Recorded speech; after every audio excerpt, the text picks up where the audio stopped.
The Happy Prince by Oscar Wilde. High above the city, on a tall column, stood the statue of the Happy Prince. He was gilded all over with thin leaves of fine gold. For eyes he had 2 bright sapphires, and a large red ruby glowed on his sword hilt. He was very much admired indeed. "He is as beautiful as a weathercock," remarked one of the town councillors who wished to gain a reputation for having artistic tastes. "Only not quite so useful," he added, fearing lest people should think him unpractical, which he really was not. "Why can't you be like the Happy Prince?" asked a sensible mother of her little boy who was crying for the moon. "The Happy Prince never dreams of crying for anything." "I am glad there is someone in the world who is quite happy," muttered a disappointed man as he gazed at the wonderful statue. "He looks just like an angel," said the charity children as they came out of the cathedral in their bright scarlet cloaks and their clean white pinafores. "How do you know?" said the mathematical master. "You have never seen one." "Ah, but we have, in our dreams," answered the children. And the mathematical master frowned and looked very severe, for he did not approve of children dreaming. One night there flew over the city a little swallow.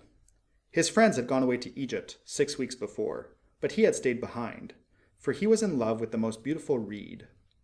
He had met her early in the spring as he was flying down the river after a big yellow moth, and had been so attracted by her slender waist that he had stopped to talk to her. "Shall I love you?" said the swallow, who liked to come to the point at once, and the reed made him a low bow. So he flew round and round her, touching the water with his wings and making silver ripples. This was his courtship, and it lasted all through the summer. "It is a ridiculous attachment," twittered the other swallows. "She has no money, and far too many relations, and indeed the river was quite full of reeds." Then when the autumn came, they all flew away. After they had gone, he felt lonely, and began to tire of his lady love. "She has no conversation," he said, "and I'm afraid that she is a coquette, for she is always flirting with the wind." And certainly whenever the wind blew, the reed made the most graceful curtsies. "I admit that she is domestic," he continued, "but I love traveling, and my wife consequently should love traveling also." "Will you come away with me?" he said finally to her. But the reed shook her head. She was so attached to her home. "You've been trifling with me," he cried. "I'm off to the pyramids. Goodbye!" And he flew away. All day long he flew, and at night time he arrived at the city. "Where shall I put up?" he said. "I hope the town has made preparations." Then he saw the statue on the tall column. "I will put up there," he cried. "It is a fine position with plenty of fresh air." And so he alighted just between the feet of the Happy Prince. "I have a golden bedroom," he said softly to himself as he looked round, and he prepared to go to sleep. But just as he was putting his head under his wing, a large drop of water fell on him. "What a curious thing!" he cried. "There's not a single cloud in the sky. The stars are quite clear and bright, and yet it's raining. The climate in the north of Europe is really dreadful." The reed used to like the rain, but that was merely her selfishness. And then another drop fell. "What is the use of a statue if it cannot keep the rain off?" he said. "I must look for a good chimney pot." And he determined to fly away. But before he had opened his wings, a third drop fell, and he looked up and saw... what did he see? The eyes of the Happy Prince were filled with tears, and tears were running down his golden cheeks. His face was so beautiful in the moonlight that the little swallow was filled with pity. "Who are you?" he said. "I am the Happy Prince." "Why are you weeping, then?" asked the swallow. "You've quite drenched me." "When I was alive and had a human heart," answered the statue, "I did not know what tears were, for I lived in the palace of Sans Souci, where sorrow is not allowed to enter. In the daytime I played with my companions in the garden, and in the evening I led a dance in the great hall. Round the garden ran a very lofty wall, but I never cared to ask what lay beyond it. Everything about me was so beautiful. My courtiers called me the Happy Prince, and happy indeed I was, if pleasure be happiness. So I lived, and so I died. And now that I'm dead, they've set me up here so high that I can see all the ugliness and all the misery of my city. And though my heart is made of lead, yet I cannot choose but weep." "What, is he not solid gold?" said the swallow to himself. He was too polite to make any personal remarks out loud. "Far away," continued the statue in a low musical voice, "far away in a little street, there is a poor house. One of the windows is open, and through it I can see a woman seated at a table. Her face is thin and worn, and she has coarse red hands all pricked by the needle, for she is a seamstress. She is embroidering passion flowers on a satin gown for the loveliest of the Queen's maids of honor to wear at the next court ball. In a bed, in the corner of the room, her little boy is lying ill. He has a fever and is asking for oranges. His mother has nothing to give him but river water, so he is crying. Swallow, swallow, little swallow, will you not bring her the ruby out of my sword hilt?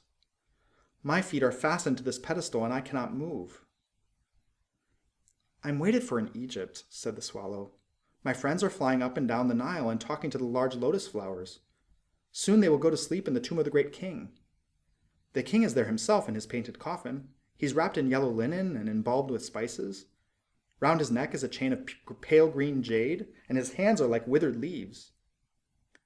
"Swallow, swallow, little swallow," said the prince, "will you not stay with me for one night and be my messenger? The boy is so thirsty, and the mother so sad." "I don't think I like boys," answered the swallow. "Last summer when I was staying on the river, there were 2 rude boys, the miller's sons, who were always throwing stones at me. They never hit me, of course. We swallows fly far too well for that, and besides, I come of a family famous for its agility. But still, it was a mark of disrespect." But the happy prince looked so sad that the little swallow was sorry. "It is very cold here," he said, "but I will stay with you for one night and be your messenger." "Thank you, little swallow," said the prince. So the swallow picked out the great ruby from the prince's sword and flew away with it in his beak over the roofs of the town. He passed by the cathedral tower, where the white marble angels were sculptured. He passed by the palace and heard the sound of dancing. A beautiful girl came out on the balcony with her lover. "How wonderful the stars are," he said to her, "and how wonderful is the power of love." "I hope my dress will be ready in time for the state ball," she answered. "I've ordered passion flowers to be embroidered on it, but the seamstresses are so lazy." He passed over the river and saw the lanterns hanging to the masts of the ships. He passed over the ghetto and saw the old Jews bargaining with each other and weighing out money in copper scales. At last he came to the poorhouse and looked in. The boy was tossing feverishly on his bed, and the mother had fallen asleep. She was so tired. In he hopped and laid the great ruby on the table beside the woman's thimble.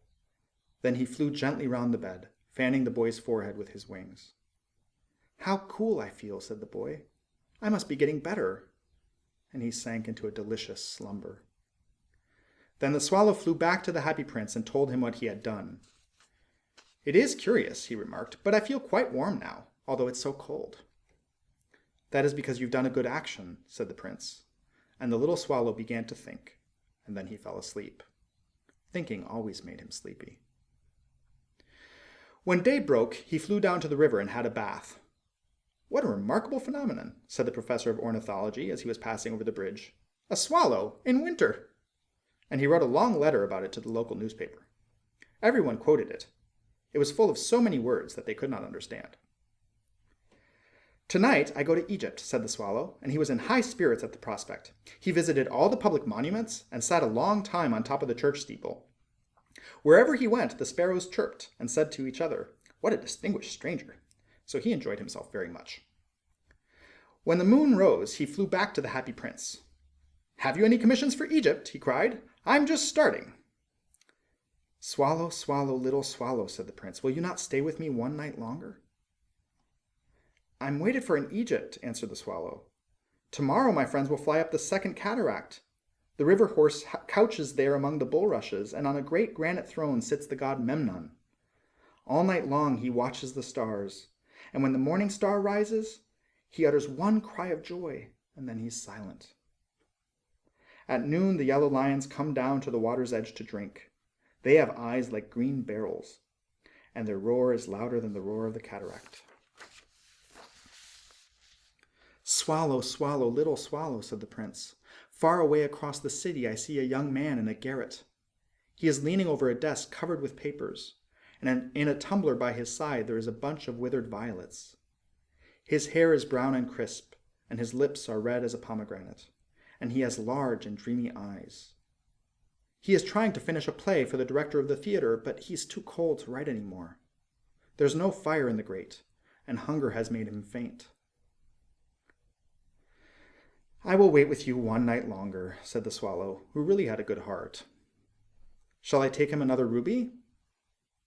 Alas, I have no ruby now, said the prince. My eyes are all that I have left.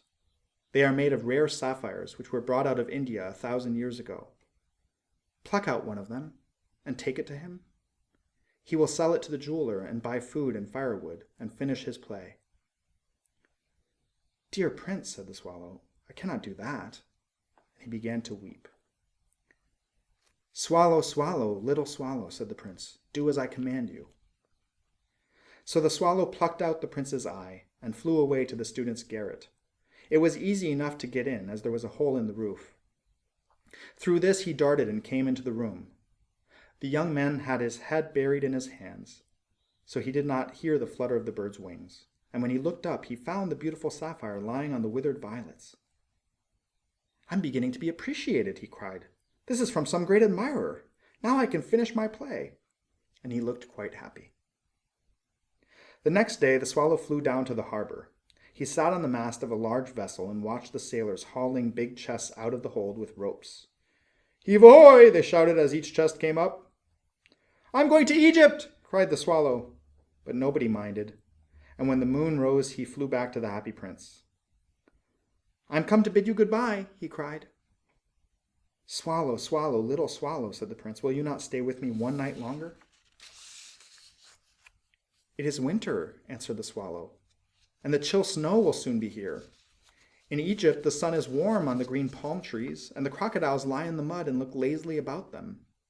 My companions are building a nest in the temple of Baalbec, and the pink and white doves are watching them and cooing to each other. Dear prince, I must leave, but I will never forget you. And next spring I will bring you back 2 beautiful jewels in place of those you've given away. The ruby shall be redder than a red rose, and the sapphire shall be as blue as the great sea. In the square below, said the happy prince, there stands a little match girl. She has let her matches fall in the gutter, and they are all spoiled. Her father will beat her if she does not bring home some money, and she's crying. She has no shoes or stockings, and her little head is bare. Pluck out my other eye and give it to her, and her father will not beat her.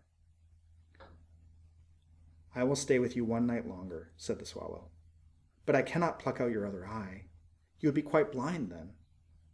Swallow, swallow, little swallow, said the prince, do as I command you. So he plucked out the prince's other eye and darted down with it. He swooped past the match girl and slipped the jewel into the palm of her hand. What a lovely bit of glass, cried the little girl, and she ran home, laughing. Then the swallow came back to the prince. You are blind now, he said, so I will have to stay with you always. No, little swallow, said the poor prince, you must go away to Egypt. I will stay with you always, said the swallow, and he slept at the prince's feet. All the next day, he sat on the prince's shoulder and told him stories of what he had seen in strange lands. He told him of the red ibises who stand in long rows on the banks of the Nile and catch goldfish in their beaks, of the Sphinx, who is as old as the world itself and lives in the desert and knows everything, of the merchants who walk slowly by the side of their camels and carry amber beads in their hands, of the king of the mountains of the moon, who is as black as ebony and worships a large crystal, of the great green snake that sleeps in a palm tree and has 20 priests to feed it with honey cakes, and of the pygmies who sail over a big lake on large flat leaves and are always at war with the butterflies. Dear little swallow, said the prince, you tell me of marvelous things, but more marvelous than anything is the suffering of men and of women. There is no mystery so great as misery. Fly over my city, little swallow, and tell me what you see there. So the swallow flew over the great city, and saw the rich making merry in their beautiful houses, while the beggars were sitting at the gates, He flew into dark lanes and saw the white faces of starving children looking out listlessly at the black streets. Under the archway of a bridge, 2 little boys were lying in one another's arms to try and keep themselves warm. "How hungry we are," they said. "You must not lie here," shouted the watchman, and they wandered out into the rain. Then he flew back and told the prince what he had seen. "I'm covered with fine gold," said the prince.